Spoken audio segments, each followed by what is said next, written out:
வணக்கம், நான் உங்கள் நண்பன். இப்போ நம்ம பார்க்க போகிறது ஒரு படத்தோடைய ரிவ்யூ தான். என்ன படம்னு பார்த்தீங்கன்னா மார்க்கன் படத்தை பற்றி தான் நம்ம பார்க்க போகிறோம்.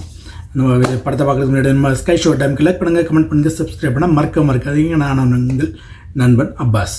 பில் பட்டினே கண்டிப்பாக அழுத்திருங்க. வாங்க நம்ம இப்போ படத்துக்குள்ளார போகலாம். படத்துடைய பேர் மார்க்கன். சூப்பரான டேரக்டரு. ஏன்னா லியோ ஜான் தான் இந்த படத்தோடைய டேரக்டரு. இந்த படத்தோடைய ப்ரொடியூசரு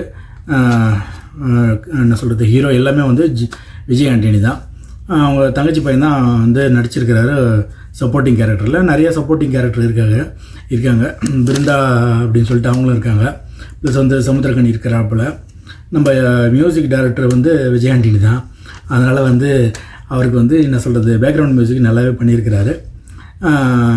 அஜய் தினேஷன் தான் அவருடைய தங்கச்சி பையன் தான் இந்த படத்தில் கதையில் சப்போர்ட்டிங் பண்ணியிருக்கிறாரு. இந்த படம் சூப்பரான க்ரைம் ஸ்டோரி தான். ஆனால் ஆரம்பிக்கிறது இந்த படத்தோடைய என்ன சொல்கிறது மெயின் கருன்னு பார்த்தீங்கன்னா ஒரு கருப்பு வெள்ளை அப்படின்ற ஒரு கான்செப்ட் தான் இந்த படத்துடைய மெயின் கரு.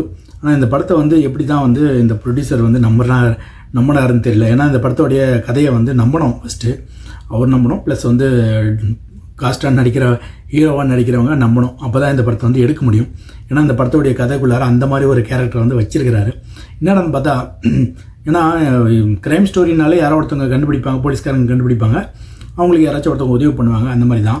ஆனால் பார்த்தீங்கன்னா இந்த படத்துடைய சப்போர்ட்டிங் கேரக்டர் வர்ற ஒரு பையன் அவனை தான் ஃபஸ்ட்டு க்ரைம் பண்ணா அப்படின்னு சொல்லிட்டு அந்த பையனை பிடிச்சி ஜெயிலில் போட்டுருவாங்க. ஆனால் பார்த்தீங்கன்னா அவர் பண்ணியிருக்க மாட்டார். அவர் உடனே போலீஸ்காரங்களுக்கு உதவி பண்ணுவார். அந்த உதவி போய் தான் கிளைமேக்ஸில் யார் அப்படி வில்லன்னு சொல்லிட்டு கண்டுபிடிப்பாங்க. ஆனால் கண்டுபிடிக்கிறது கொஞ்ச நேரத்துலேயே என்னம்னா நார்மலாக எல்லா க்ரைம் ஸ்டோரிலாம் வர்ற மாதிரி விஜய் ஆண்டனி ஆல்ரெடி ஒரு என்ன சொல்கிறது, அவங்க ஃபேமிலியே ஒருத்தவங்களை பிடிச்சி சாவடிச்சிருப்பாங்க. அதனால் அவர் என்ன சொல்கிறது, தண்ணி அடிச்சுக்கிட்டு ஒரு மாதிரி ஒரு போதையிலே இருப்பார்.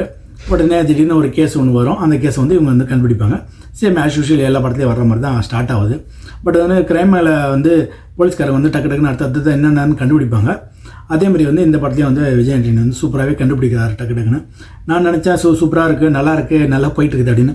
ஆனால் வில்லனை கண்டுபிடிச்சி எடுத்து வைப்பாங்க. அதான் அந்த பையனை கண்டுபிடிச்சி எடுத்து வைப்பானே, உடனே அந்த பையன் அவன் இல்லைன்னு தெரிஞ்சு போயிடும். அவன் இல்லைன்னா அந்த படத்துடைய கதையோடைய நம்பிக்கைத்தன்மை கொஞ்சம் கொஞ்சமாக குறைய ஆரம்பிச்சிடும். அதுதான் படத்தில் இருக்கிற பெரிய மைனஸாக பார்க்குறேன் நான். ஏன்னு வச்சிங்களேன், அந்த பையன் தண்ணிக்குள்ளே போயிட்டு தண்ணிக்குள்ளேருந்து அந்த கதையை விஷுவலைஸ் பண்ணி அந்த கதையை சொல்லுவாப்பில். திருடன் இப்படி தான் வந்தான், கொலை பண்ணுறவன் இப்படி தான் வந்தான், இப்படி தான் கொலை பண்ணால், இப்படி தான் போனான், இப்படி தான் வந்தான் அப்படின்னு சொல்லிட்டு பயங்கரமாக சொல்லிகிட்டே இருப்பார். அதை வச்சு தான் போலீஸும் கண்டுபிடிச்சிட்டே போயிட்டுருப்பாங்க. அதனால தான் கொஞ்சம் நம்பிக்கைத்தன்மை இல்லாமல் இருந்துச்சு. அதனால தான் இந்த ப்ரொடியூசர் எப்படி நம்பினார்னு நான் கேட்டது ஃபஸ்ட்டு கேள்வி. அதே மாதிரி இந்த கதையுடைய ஹீரோவாக எப்படி நம்பினார்ன்றதும் அந்த மாதிரி ஒரு நம்பிக்கை இல்லாத ஒரு தன்மை தான். ஏன்னு வச்சுக்கலாம், அந்த கேரக்டரை ஃபஸ்ட்டு நம்பணும். ஏன்னா வச்சுக்கலாம், தண்ணிக்குள்ளே போயிட்டு ஒரு பையன் விஷுவல் பண்ணி பார்க்குறான். அதை விஷுவலாகவும் நம்மளுக்கு காட்டுறாங்க. அதை நம்ம இப்போ பேய் கதையில் எப்படி இருக்குது அந்த மாதிரி ஒரு கதையை எடுத்துருக்கிறாங்க. ஆனால் க்ரைம் ஸ்டோரிக்கு கரெக்டாக மேட்சாக இருக்குது, கரெக்டாக பண்ணியிருக்கிறாரு. ஏன்னா ஸ்க்ரீன் பிளே சூப்பராக இருக்குது. யோகான்னு சொல்லிட்டு ஒருத்தர் பண்ணியிருக்கிறாரு, சூப்பராகவே பண்ணியிருக்கிறாங்க. ஏன்னா வச்சுக்கலாம், சில இடத்துல இந்த மாதிரி ஒரு சின்ன சின்ன விஷயங்கள் மட்டும்தான் மைனஸ் ஆகுது. மற்றபடி க்ரைம் ஸ்டோரிக்கு என்னெல்லாம் தேவையோ அதெல்லாம் சூப்பராகவே காமிச்சிருக்கிறாங்க. டக்கு டக்குன்னு சூப்பராகவே போகுது. ஸ்க்ரீன் பிளே டக்கு டக்குன்னு மூவ் ஆகிட்டே போகுது. அதே சமயத்தில் விஜய் ஆண்டனி நல்லாவே நடிச்சிருக்கிறாரு. ஏன்னா அவருடைய கேரக்டர் எப்படின்னா, இந்த மாதிரி கேரக்டர் தான் அவருக்கு செட் ஆகும். அந்த மாதிரி கேரக்டர் தான் அவர் செலக்ட் பண்ணி தான் படத்தை நடிப்பார். சூப்பராகவே நடிச்சிருக்கிறாங்க. மற்ற போலீஸ்காரங்களாம் கூட சும்மா நிற்கிறாங்க, சப்போர்ட் பண்ணுறாங்களே தவிர பெரிய ஆக்ஷனை தயார் பண்ணிவிட்டு அந்த வில்லன் என்ன பண்ணுவார், ஒரு லேடிஸ் ஜென்ட்ஸ் எல்லாரையும் கொலை பண்ணிகிட்டே போவார். அதை கண்டுபிடிக்கிறதுக்காக விஜய் ஆண்டனி ஒரு போலீஸ் அதிகாரியாக வராரு. அவர் ஹெல்ப் பண்ணுறதுக்கு இந்த மாதிரி சப்போர்ட்டிங் கேரக்டர்லாம் நிறைய இருக்குது. ப்ளஸ் இந்த கதையை ஆரம்பிக்கும் போது விஜய் ஆண்டனி யூஸ்வலாக காட்டுற மாதிரி ஏதோ ஒரு அடிக்ட் ஆகிட்டு, மது போதைக்கு அடிக்ட் ஆகி அப்படியே ஒரு ரூமில் படுத்து கிடக்கிற மாதிரி தான் காமிக்கிறாங்க. திடீர்னு பார்த்திங்கன்னா விஷுவலாக இந்த மாதிரி ஒரு வீடியோ வருது. இந்த மாதிரி ஒரு பணம் ஒன்று கிடக்குது இந்த இடத்துல. உடனே விஜய் ஆண்டனிக்கு டக்குனு உடனே நியூஸில் பார்க்குறாரு. உடனே ஏஞ்சி மும்பையில் இருக்கிறாரு. மும்பையிலேருந்து சென்னைக்கு வர்றாரு. சென்னையில் வந்தோடனே நிறையா கொலை நடக்குது. இந்த கொலையை கண்டுபிடிக்கிறாருன்னு வச்சுக்கலாம். கொலையை கண்டுபிடிக்கிறாரா, ஈஸியாக கண்டுபிடிச்சிட்டாரா அப்படின்னா, ஆமாங்க, ஈஸியாக கண்டுபிடிச்சிருவார். எப்படின்னா, கொலையாளியே ஒரு 10 நிமிஷம் ஒரு 20 நிமிஷத்தில் படத்தில் கண்டுபிடிச்சிருவார். ஆனால் பார்த்தா அவன் கொலையாளியாக இருக்க மாட்டான். யார் அது கொலையாளினா கிளைமேக்ஸில் தான் ரிவீல் பண்ணுவாங்க. அதுவும் பயங்கரமான ஒரு ட்விஸ்ட்டாக இருக்கும். கொலையாளி யாருன்னு கண்டுபிடிச்சி ரிவீல் பண்ணுற விதமும் அதே மாதிரி வந்து கொலையாளியை வந்து கண்டுபிடிக்கிறது வந்து ஒரு என்ன சொல்கிறது, இந்த ஒரு ரீசனுக்காக தான் நான் சொன்னேன் இந்த மாதிரி ஒரு நம்பிக்கை இல்லாமல் ஒரு இந்த மாதிரி ஒரு கதை அப்படின்னு சொல்லிட்டு. ஏன்னு வச்சுங்களேன், ஒரு டிஃபிகல்ட்டான ஒரு கேரக்டரை வந்து ஒரு விஷுவலைஸில் வந்து இந்த படத்தில் வந்து காமிச்சிருக்கிறாரு. மியூசிக் விஜய் ஆண்டனின்றதுனால பேக்ரவுண்ட் மியூசிக்லாம் சூப்பராகவே இருக்குது. அதே மாதிரி வந்து சினிமா ஃபோட்டோகிராஃபியும் சூப்பராக இருக்குது. யோகுன்னு சொல்லிட்டு ஒருத்தர் பண்ணியிருக்காரு, நல்லாவே இருக்குது. படம் வந்து விறுவிறுப்பாக போகிற மாதிரி தான் இருக்குது. எங்கே லேக் ஆகுதுன்னா, இந்த படத்தை வந்து இந்த கண்டுபிடிக்கிறாங்கல்ல, இந்த கொலையெல்லாம் எப்படி நடக்குதுன்னு அந்த போலீஸ்காரங்க கண்டுபிடிக்கிறதுலாம் சூப்பராக இருக்கும், கடன்னு போயிடும். ஆனால் அது வந்து அடுத்த கட்டமாக என்ன பண்ணுவாங்க, அந்த உதவி பண்ணுற ஒருத்தர் ஒரு நண்பர் வந்து எப்படி கண்டுபிடிக்கிறாரு அப்படின்னு சொல்லிட்டு காமிச்சிருப்பாங்க. அவர் என்ன பண்ணார், தண்ணி உள்ளார முங்கி அதை வந்து விஷுவல் பண்ணி அதை வந்து வில்லனை கொலையாளி வந்து இந்த மாதிரி தான் போயிருப்பான், இதை தான் பண்ணியிருப்பான், இந்த மாதிரிலாம் இருக்கிறான் அப்படின்னு சொல்லிட்டு போலீஸ்காரங்களுக்கு சொல்லுவாங்க. அந்த போலீஸ்காரங்க அதை நம்பி போயிட்டு வந்துட்டுருப்பாங்க. அதை வச்சு கொலைகாரனும் கண்டுபிடிவும் பிடிச்சிருவாங்க. ஆனால் அதுதான் வந்து இந்த ஒரு நம்பிக்கை இல்லாத ஒரு தன்மையை வந்து இப்படி தான் விஜய் ஆண்டனி நம்படான்னு பெரிய விஷயந்தான் இது.